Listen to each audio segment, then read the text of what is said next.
Yuhu, ada kopi tiam baru di Tasik yeuh. Buka dari jam 6 pagi coy. Bisa banget buat ngopag santai, beres jogging atau antar anak sekolah. Congrats alar kopi tiam. Area dine-innya luas, ada sofa yang bikin betah. Ada area indoor AC, ada area outdoor smoking juga. Di kopi tiam ya pastinya harus ngopi atuh ya.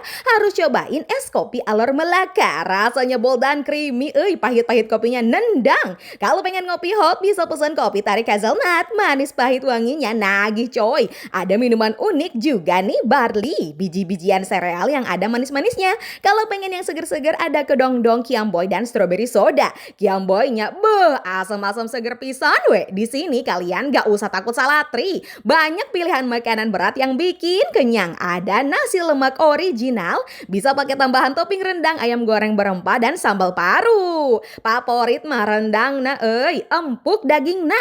Ada juga nasi ayam Hainan, wangi ayam rebus jahe dan bawang putihnya berasa nih. Ada juga chili pan mie, berpaduan teri dan sambal juga telur setengah matangnya bikin rasanya unik dan enak. Pedes-pedes gurih, Kalau pengen cemil-cemilnya juga banyak variasinya nih coy. Ada roti bakar kaya butter dan coklat kacang. Pisang goreng wijen juga ada nih, bala-bala dan lumpia sayur. Ada menu aneka dimsum juga loh. Cobain lumpia ayam kulit tahu dan siomay nori. Cus, gaukeun.